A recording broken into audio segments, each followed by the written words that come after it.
오늘 디도서 1장, 2장, 3장의 말씀을 공부하도록 하겠습니다. 사도 바울이 여러 군데 가서 목회를 개척을 하고 교회를 세우고 목회를 했는데 여기 보면 그레데 섬이라고 가운데 빨갛게 동그라미 친 곳이 있죠. 크레타 섬. 터키하고 그리스 있으면 그리스 밑쪽으로 섬이 하나 있어요. 저 섬에 목회자 디도라는 사람이 있어요. 여러분, 디도서 그렇다. 디도가 쓴 편지가 아니에요. 사도 바울이 쓴 거고. 디모데전서 그러면 디모데가 썼나 보다. 디모데가 쓴 게 아니고 바울이 디모데에게 쓴 편지죠. 그래서 그 크레타 섬, 그레데 섬의 목회자 디도에게 편지를 보낸 거예요. 교회가 어떻게 세워야 되셔야 되는지, 또 그리스도인들이 어떻게 살아야 되는지 실질적인 핵심적인 가르침이 담겨져 있습니다. 아까 보여드린 그레데라는 그 섬은 당시에 아주 도덕적으로 매우 타락한 곳이었어요. 지금 이 시대랑 비슷하죠. 12절에 보면 이런 말씀이 있어요. 그레데인 중에 어떤 선지자가 말하되 그레데인들은 항상 거짓말쟁이, 악한 짐승이, 배만 위하는 게으름뱅이들. 아주 정확하게 그레데인에 대해서 평가를 하죠. 거짓말쟁이, 악한 짐승. 또 배만 위하는 게으름. 이렇게 표현할 정도로 복음이 들어가기에 쉽지 않은 척박한 그런 환경 속에서 이 디도라는 목회자가 교회를 세우고 성도들을 양육해야 했습니다. 그래서 바울이 편지를 통해서 이 디도 목사님에게 실질적인 목회의 지침, 구체적인 상황을 말씀으로 제공하고 있습니다. 바울은 먼저 교회 지도자, 그 공동체가 있으면 그 리더십 지도자에 대해서 자격에 대해서 얘기해요. 자격. 5절, 6절이 우리 한번 읽어볼게요. 내가 너를 그레데에 남겨둔 이유는 남은 일을 정리하고 내가 명한 대로 각 성의 장로들을 세우게 하려 함이니. 여기서의 장로는 지금 목회자를 얘기하고, 책망할 것이 없고, 첫 번째, 한 아내의 남편이며 방탕하다는 비난을 받거나 불순종하는 일이 없는 믿는 자녀를 둔 자라야 할지라. 여기서 주목할 것은 지도자의 자격이 요즘 우리는 요즘 이력서 어떻게 지냈나, 사회적으로는 어떻게 공부했나, 목회적으로는 어느 교회에서 사역을 했는가, 이런 거 보잖아요. 근데 여기 이 건강한 교회는 화려한 이력 보지 않고, 뛰어난 능력 보지 않고 성품을 가졌습니다. 책망할 것이 없고, 특별히 가정에서의 신실함. 그리고 계속 7절에 얘기하죠. 감독은 하나님의 총직, 이게 핵심입니다. 종이에요, 종. 그러니까 시키면 해야 되는. 책망할 것이 없고, 제 고집대로 하지 아니하고, 급히 분내지 아니하고, 술을 즐기지 아니하며, 구타하지 아니하며, 더러운 이득을 탐하지 아니하며. 제가 예전에 어느 교회 사역할 때 이제 부목사 청빙을 했는데 이력서에는 그런 게 안 나와 있어요. 그 사람을 이제 뽑으려고 했는데 나중에 보니까 그 아내를 구타를 상습적으로 하고 이렇게 얘기가 돼서 뽑히질 않았는데 여기도 보면 그런 일이 있네요.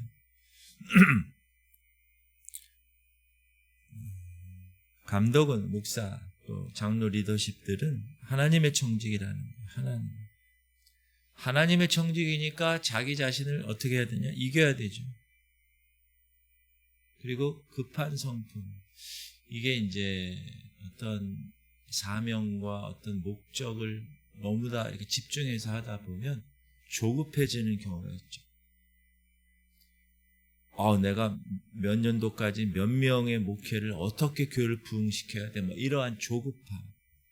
내가 그리고 이 교회 청빙받았는데 이 교회 청빙받은 사람들에게 내가 내 능력을 보여줘야 돼. 막 이런 조급함. 그런 성품을 버려야 되고 선을 좋아해야 되고 신중하고 의로워야 된다. 왜냐하면 공동체 리더십은 잘 뽑아야 돼요. 그렇지 않으면 공동체가 끝장나는 거예요. 여러분, 나라의 리더십은 대통령입니다. 한 나라에. 대통령 잘 뽑아야 돼요. 우리가 요즘 너무나 깨닫고 있잖아요. 잘 뽑아야 돼요.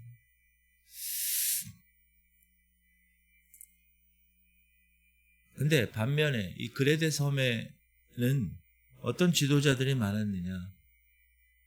불순종하고 헛된 말하고 속이는 자가 많은 중 할례파가 더욱 그랬다. 할례파 그러면 여러분 아시다시피 율법주의자들이죠. 구원을 믿음으로 받는 게 아니라는 거예요. 율법을 추가해야 된다. 그렇게 주장하는 사람들이 할례파잖아요. 그들을 불순종하고 헛된 말을 하고 속이는 자, 그러면서 더러운 이익을 위해서 가르쳐서는 안 될 것을 가르친다. 제가 어제 주일날도 말씀드렸지만 강단에서는 참 진리, 참 복음만 선포돼야 되죠. 그래서 왜?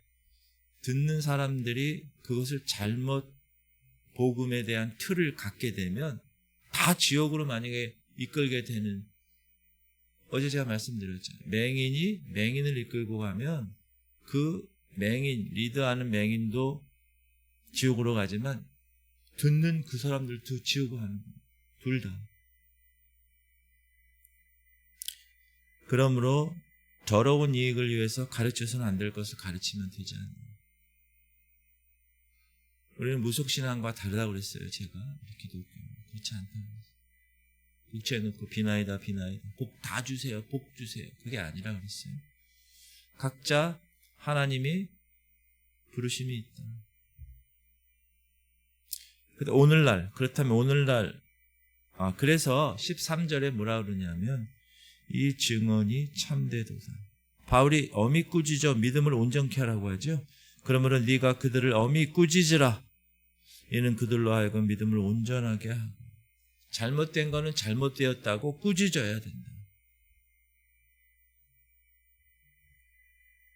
오늘날 교회는 어떨까? 말씀의 순수성을 지키고 있는가? 아니면 복음의 물을 타서 또 이것저것 타서 그 복음, 참 복음이 아닌 것을 전하고 있지는 않은 거예요. 리더십이 제일 중요하다. 리더십. 그걸 깨닫고 그걸 선포하고 그걸 가르쳐서 그렇게 알곡으로 만드는 그러한 사람이 되어야 된다. 또 하나는 리더십이 이력서나 가진 능력이나 설교를 잘한다고 백그라운드가 무슨 목사님 아들이라고 그렇게 해서 세워지고 있는가? 아니면 정말 말씀대로 성품 책망할 것이 없는, 제 고집대로 하지 아니하고 급히 분내지 아니하고 구타하지 아니하고 술을 즐기지 아니하고 더러운 이익을 탐하지 아니하는 성품의 소유자인가? 이게 정말 중요하다. 그렇지 못한 리더십으로 세워진 교회가 많은 어려움을 겪고 있는 경우도 바로 이런 것입니다. 그리고 2장에서는 바울은 이제 구체적인 삶의 지침을 제시하는데 늙은 남자들, 늙은 여자들, 젊은 남자들, 종들 이렇게 연령층과 계층에 따라서 어떻게 살아야 되는가에 관해서 이야기해요. 첫 번째 늙은 남자들, 노인들이죠. 늙은 남자로는 절제하며 경건하며 신중하며 믿음과 사랑과 인내함에 온전하게 하고, 이거는 뭐 늙은 남자들뿐만 아니라 하나님의 사람이라면 다 이렇게 해야 되겠죠. 절제, 경건, 신중, 믿음과 사랑의 인내함.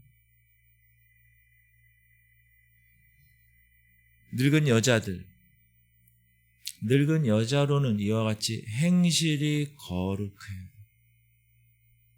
모함하지 말아야 돼. 많은 술의 종이 되지 아니하며 선한 것을 가르치는 자들이 되고, 그들로 젊은 여자들을 교훈하되 그 남편과 자녀를 사랑하며 신중하며 순전하며 집안일을 하며 선하며 자기 남편에게 복종하게 하라. 이는 하나님의 말씀이 비방을 받지 않게 하려 함이라. 교회는 잘 나오고 정말 열심히 봉사하고, 근데 집안일을 하는, 남편이 밥 먹으러 때가 되는데 교회에 나가 있고 밥도 준비 하나도 안 돼 있고, 왜 그렇죠? 이는 왜냐하면 하나님의 말씀이 비방을 받지 않고. 당신 교회 다니면서 뭐 하는 거야? 교회에서 그렇게 가르쳐? 이렇게 얘기가 되면 곤란한 거야. 그러니까 정말 남편에게 잘해야 된다. 제가 우리 성도들에게도 믿지 않는 남편이 있으면 정말 잘해야 돼. 그 남편이 야, 우리 아내가 교회 다니고 예수 그리스도를 믿 다음부터는 저렇게 변했구나. 그래서 남편이 어느 날 여보 혼자 가지 말고 같이 갑시다 교회, 이렇게 나와야 그 아내가 복음으로 잘 삶을 통해서 착한 행실을 통해서 빛을 비추는 그런 역할을 한 사람이다. 제가 그렇게 고민을 많이 해요. 젊은 남자들은 너는 이와 같이 젊은 남자들을 신중하도록 권면하되 범사에 네 자신이 선한 일에 본을 보이며 교훈에 부패하지 아니함과 단정함과 책망할 것이 없는 바른 말을 하게 하라. 이는 대적하는 자로 하여금 부끄러워 우리를 악하다 할 것이 없게 하려 함이라. 선한 일을 보여야 돼. 교훈에 부패하지 아니하고 단정해야 돼. 항상 껄렁껄렁하면 안 돼. 그 다음에 책망할 것이 없는 바른 말을 하래요. 책망할 것이 없는 바른 말. 그 이유가 대적하는 자로 하여금 부끄러워 우리를 악하다 할 것이 없게 하려. 제대로 말 잘해라. 그리고 이 당시에는 주인과 종의 체계가 있었잖아요. 종들은 자기 상전에게 범사에 순종하여 기쁘게 하고 거슬러 말하지 말며 훔치지 말고. 종이 주인 거 훔쳐가지고 싹, 옛날에 여러분 가정부 뭐 이런 사람들 그 집에 들어가서 다 훔치, 이런 경우 많이 있었어요. 오히려 모든 참된 신실성을 주인에게 나타내게 하는 거예요. 이는 왜? 범사의 우리 구주 하나님의 교훈을 빛나게 하려 합니다. 주인이 보니까 저 종은 너무나 선하고 너무나 충성되이 일을 하는 거예요. 자세히 보니까 교회 다니는 집사님이고 권사님이고. 예를 들면 하나님의 교훈을 빛나게 하는 거예요. 그게. 자, 여기서 핵심이 뭘까? 늙은 남자들, 늙은 여자들, 젊은 남자들, 종들. 구체적인 삶의 지침의 핵심이 뭡니까? 믿음과 삶이 일치해야 됩니다. 따로 국밥하면 되지 않아요. 교회 다니는 사람이 교회에서는 정말 믿음 있는 사람 같은데 밖에 나가서 가정에서 믿지 않는 남편과 배우자 그 삶 자체에 보면 아니다, 아니올시다 그러면 안 돼요. 그 삶 자체가 복음의 증거가 돼야 됩니다. 라는 게 핵심입니다. 그리고 이 일을 하게 되는 이유, 원인, 동기가 뭐냐? 모든 사람에게 구원을 주시는 하나님의 은혜가 나타나서 우리를 양육하시되 경건하지 않은 것과 이 세상의 정욕을 다 버리고 신중함과 의로움과 경건함으로 이 세상에 살고. 우리가 경건하게 사는 이유, 율법주의 때문이 아니에요. 이거 하지 마라, 이거 하지 마라, 이거 하지 마라. 그래서 내가 그것 때문에 하지 않아서 경건하게 살려고 노력하는 게 아니라 뭐라고요? 하나님의 은혜에 대한 감사의 표현, 감사의 응답. 그 은혜 때문에, 그 십자가의 그 은혜 때문에 우리가 새로운 삶을 살게 되었고 그 삶을 통하여 빛을 비추는 예수 그리스도의 증인들이 되었다라는 것이죠. 그리고 더 나아가서 우리는 주님을 기다리는 사람들이에요. 아멘? 여러분 주님 기다리세요?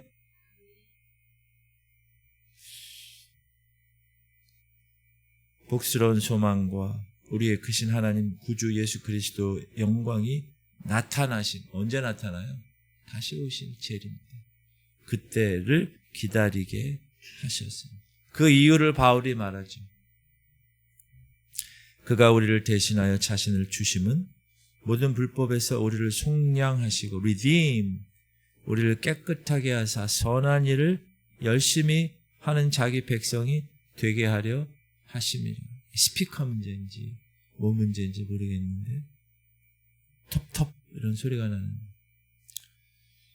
예수님은, 우리가 왜 예수님을 기다려요?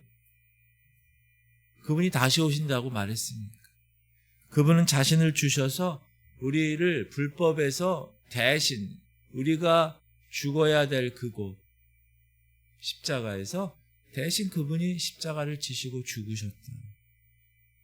그리고 선한 일을 하는, 열심히 하는 자기 백성이 되게 하셨다. 아멘? 여러분 선한 일을 하는 주님의 백성인 거 아세요? 네. 그래서 주님을 기다립니다. 3장에서는 은혜로 변화된 삶을 이야기합니다. 너희들이 그 십자가의 속량, 대신 죄값을 치르신 예수 그리스도의 그 은혜를 경험한 사람이라면 어떻게 이 세상에서 살아야 되는지 그 실질적인 지침을 1절, 2절에서 얘기하는데, 너는 그들로 하여금 통치자들과 권세 잡은 자들에게 복종하며 순종하며 모든 선한 일 행하기를 준비하게 하며 아무도 비방하지 말며 다투지 말며 관용하며 범사에 온유함을 모든 사람에게 나타낼 것을 기억하게 하라. 이건 단순한 도덕적 권면이라기보다는 하나님이 이 땅에서 그리스도의 사람으로 살아가야 할 정확한 지침을 말씀해 주고 있는 것입니다. 그러면서 바울은 곧바로 우리의 과거를 상기시켜요. 3절 보면 우리도 전에는 어리석은 자요, 순종하지 아니한 자요. 우리도 예전에 그랬잖아요. 속은 자요, 여러 가지 정욕과 행락에 종노릇한 자요, 악독과 투기를 일삼은 자요 가증스러운 자요 피차 미워한 자였다. 예전에 우리가 그랬다. 그러나 그런 우리에게 하나님께서 개입하셨다.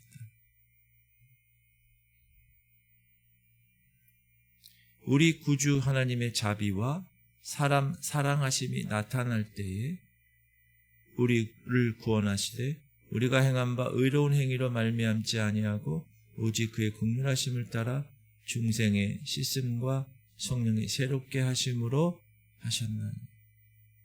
얼마나 놀라운 복음입니다.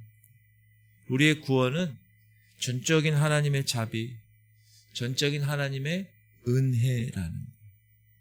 우리를 새롭게 하시는 분은 성령께서 그렇게 하셨다. 그래서 그의 은혜로 의롭다 하심을 얻어서 저 영원한 생명 천국의 상속자 되게 하셨다. 그게 7절이에요. 우리로 그의 은혜를 힘입어 의롭다 하심을 얻어 영생의 소망을 따라 상속자가 되게 하려 하십니다. 자녀 삼아 주셨어요. 그러면 법적으로 우리는 자녀된 그 권리, 상속의 권리를 우리 받았다. 그러므로 바울은 강조하죠. 이 말이 미쁘도다. 원하건대 너는 이 여러 것에 대하여 굳세게 말하라. 이는 하나님을 믿는 자들로 하여금 조심하여 선한 일을 힘쓰게 하려 함이라. 이것은 아름다우며 사람들에게 유익하니라. 조심하고 선한 일을 힘쓰게 하려고 하나님이 세우시고 택하시고 인도하시고. 오늘 디도서 3장밖에 되지 않지만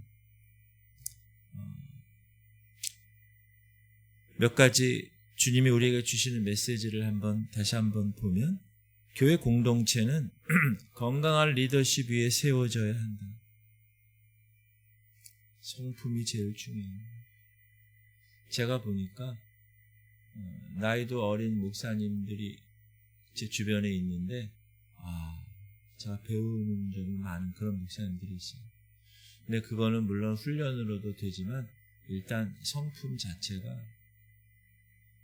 하나님 보시기에 참 아름답구나, 이런 목사님들이 있어요.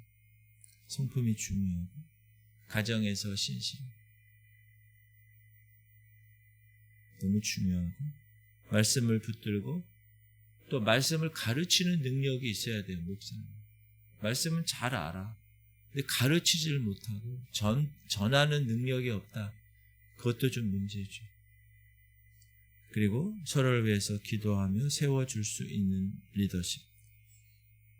그리고 나이와 처지에 상관없이 우리 모두는 다 각자의 자리에서 늙은 사람이나 젊은 사람이나 직장이나 가정에서 이웃과의 관계에서 하나님의 교훈을 빛나게 하고 그리스도의 향기를 나타내게 해야 한다.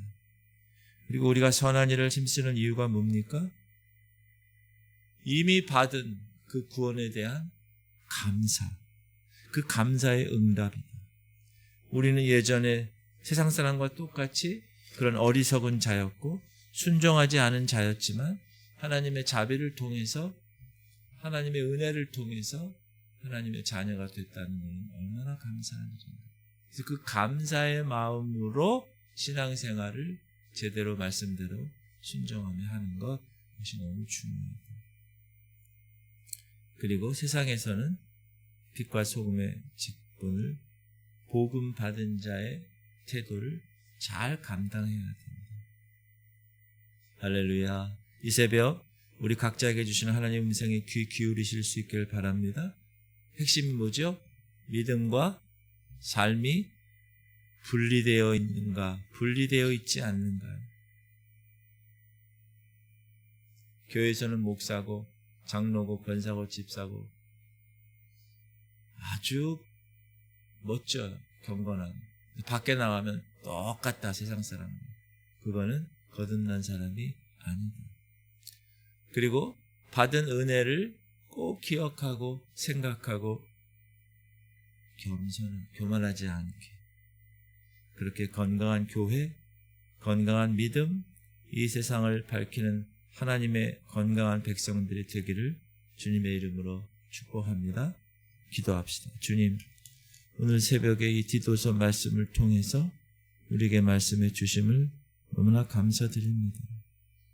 하나님, 우리가 받은 구원의 그 은혜 다시 한번 깨닫게 하시고 그 은혜에 합당한 삶을 살아내게 하여 주옵소서.